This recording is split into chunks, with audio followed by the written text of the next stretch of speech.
President Trump did the same exact thing. He went out there and he said it himself. I won this election because of one word, groceries. Because people are out here hurting. People are out here starving. Affordability is actually the right term. When you're speaking to people's pockets, people will always hear you. Because that is something, I don't care if you're black, white, gay, straight, regardless of what your party is, your religion is. If you are a person who is, we want two things in America. We want more money in our pocket and we want to feel safe.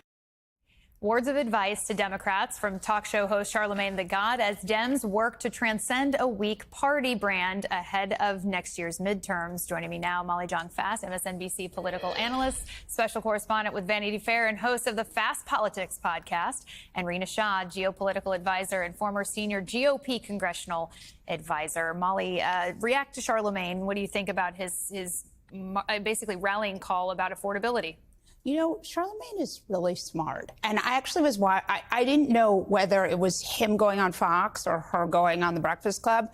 And you see what he's doing here, which just is the pairing was interesting. But it's also like he's going everywhere, right? Charlamagne is, you know, politically, he's sort of a centrist, but more left. And that he's going on Fox to have that conversation is meaningful because he's going in front of her audience versus she's going in front of his audience. And I think that's really important. Like when people on the left or voices that are not in lockstep can get platformed on Fox News, it's super important that they do it. And that's what we're seeing. And look, he's right. Obviously, inflation, you know, Trump, the whole time, he had a weave for groceries and inflation. He would say bacon, and his people would know what he was talking about was the price of bacon. Now, of course, and if you're going to say anything was a mandate, that was a mandate. Now, of course, what's happened subsequently is that he has done these tariffs, which are wildly inflationary. Okay, so Rina, the president's party traditionally loses seats in the midterm year, but can Democrats really rely on that history if the economy decides to pick up more than expected? Well, I think right now Democrats are in damage control. You know, what they've admitted is essentially that their brand is bruised with something like a 19% approval rating, even among their own base, disapproving by 13 some points. What I see is Democrats are pushing members to tout local wins, right? Hammer Trump's unpopular bill on Medicaid cuts and exploit issues like the Epstein files handling to wedge the GOP base. But fate-wise, if that's what you're asking, you know, look, I'm optimistic about a 2006 style backlash per Gillibrand, you know, but with a red map and recruitment flops, it's uphill. And I can say very safely that their chaos in D.C. is self-inflicted. Voters want results, not dysfunction. And if they don't pivot hard, 2026 could be another wave election for Republicans. What kind of... You don't think so? No. Okay, react to that. It's not going to be a wave election for Republicans. Now, will Trump gerrymander the map? Maybe. I mean, he's certainly interested in doing it. I don't think it's going to be a wave election for Republicans. The BBB is wildly unpopular. They still haven't been able to sell it.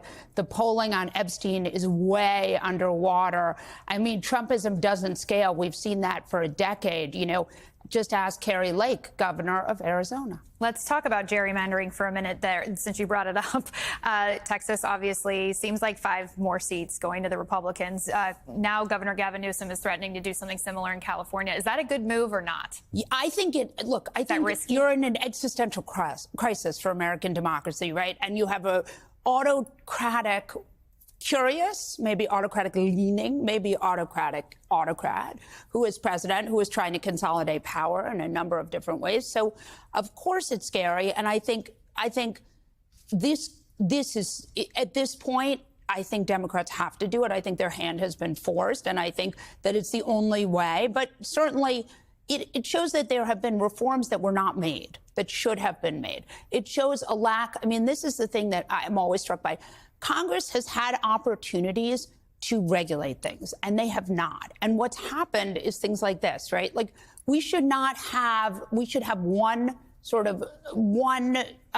rule for redistricting, and it should be a federal rule. It should not be a state rule. States should not be able to redistrict willy-nilly based on their partisan affiliation. But at this point, we're so far down the rabbit hole, I don't think there's any choice. Rina, your thoughts on that? Can you respond? Well, I'm part of a growing chorus of Republicans around the country who have always called for independent redistricting commissions. I think they are growing in popularity because people are tired of the tricks that parties play.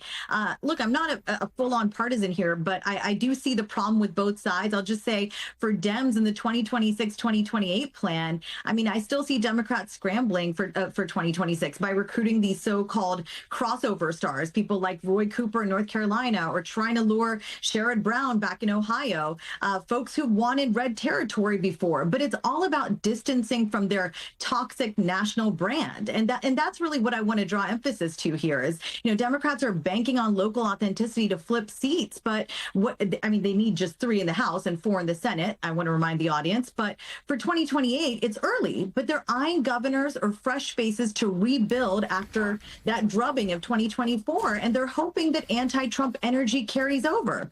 The problem is with their approval at a dismal 19% in that Quinnipiac poll, it's like trying to sell ice in Antarctica. Voters just aren't buying the chaos and dysfunction.